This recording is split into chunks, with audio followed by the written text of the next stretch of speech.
Today we're going to be checking out the Red Crystal Spike Chilli Pepper. My name is Sean, also known as ChilliChump, and I'm absolutely passionate about chilies. I love growing them, I love coming up with new hot sauces, I love tasting hot sauces, and everything in between. If you're interested in any of that, make sure that you are subscribed down below. The plant we're talking about today came from some seeds that one of my subscribers sent to me. Abe Banman, thank you so much.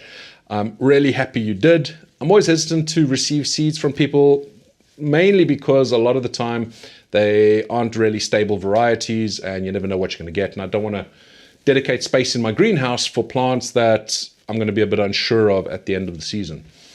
But this one has turned out great. True to type, the chilies themselves are exactly as described, and they're actually really, really tasty.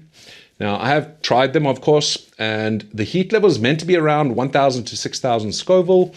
However, I think it's a little bit hotter than that. 1,000 to 6,000, that's around about the range of a jalapeno. These, I think, are at least double, maybe even triple that. But we'll try another one today. Maybe that was one of my earlier harvests. Talking of harvest, this plant is so productive. I've had at least 3 harvests from it, probably 4, and you can see we're at the end of the season. It is winter, it is starting to get freezing cold, but I still have plenty of pods on this. I'm pretty sure it's not going to last too much longer, but the fact is I've harvested so much just from this one plant. Officially, this is claimed to be a Capsicum annum variety. I kind of feel that it's a Capsicum frutescens, just because most of them grow upwards rather than hanging down like most annum type plants. But either way, it doesn't matter. The taste is going to be similar across those 2 species. Now let's cut one open. You can see they're about an inch, inch and a half in length, and fairly smooth skin. But let's cut one open. Plenty seeds in there. Not very meaty.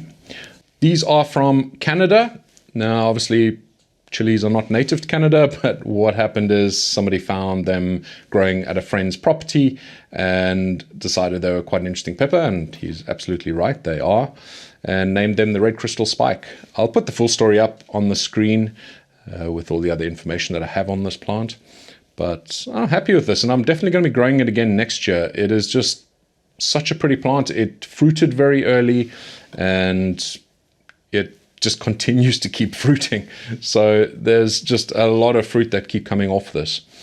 Now, there's not a lot of flowers, unfortunately, at this time of year. There's a little one here. It's actually a new chili starting to grow there.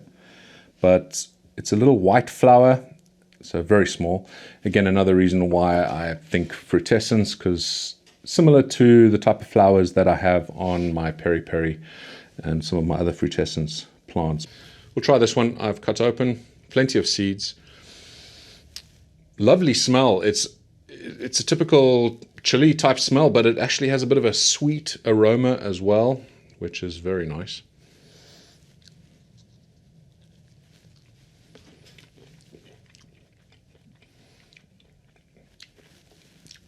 That's definitely much hotter than 6,000 Scoville. There's no way that's 6,000 Scoville. Oh, no way. That's closer to 15, 20,000 at the very least. It's actually increasing heat a little bit more. I'd say you're edging on 30,000 there. It's got some spice. It definitely has. I have tried these earlier in the year in my peri-peri chicken, and it worked quite well. The flavors were great. Still burn. Nice flavor. Not as sweet as my peri-peri, not as juicy. It's very thin-skinned, so you're not getting a lot of juice, but if you're just looking for the heat and you're looking for a decent bit of flavor there, these are great. But the biggest benefit I see to this plant is just how well it fruits and how well it does given varying climates. Because it comes from Canada, maybe that's why it's doing so well in the cold.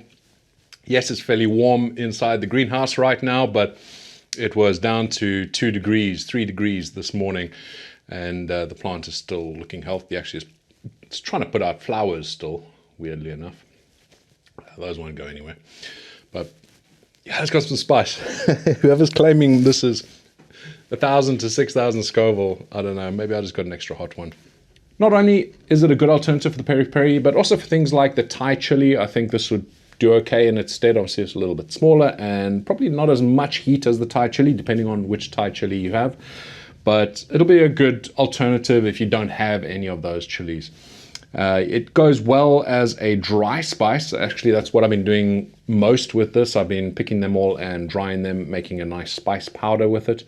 That actually works out really well. The only problem is a lot of seeds, so you have to remove all of those. And a sauce, I might come up with something. I didn't come up with anything this year, but I think it could work well in a sauce. There would be a lot of work involved because you'd need to remove the seeds and that sort of thing. And there's not a ton of meat on these chilies. But I think it makes up for it with just how many chilies are on a plant and how many times you can harvest them. I think they'll work well as a ornamental plant as well. So it really has got quite a few uses, and it's certainly one I'm going to be growing again next year because it just started fruiting so quickly, and I love seeing fresh pods in my greenhouse early on in the season. And it's been quite resistant to pests as well. So pretty great plant. Now I am selling seeds from this. In case you aren't aware, I have started a website selling seeds, ChilliChumpSeeds.com. So go have a look there. There's not a ton of variety at the moment, but 2021, if you're watching this later on, it's going to be a very different story. But 2021 has obviously been a bit of a challenging year. We're just setting up properly here in the new place. But there's going to be new varieties coming in all the time. These are one of them. I have quite a few because the seeds are quite prolific. I'm able to harvest quite a few of these seeds. So go check it out. There is still some spice in my mouth from these chilies. There's no way in hell that they are 5,000, 6,000 Scoville. Definitely hotter than that. But a lovely little plant. I really like the Red Crystal Spike, and you should really try and grow it for yourself as well. That's it for this episode. Thank you so much for watching, and until the next one, stay spicy.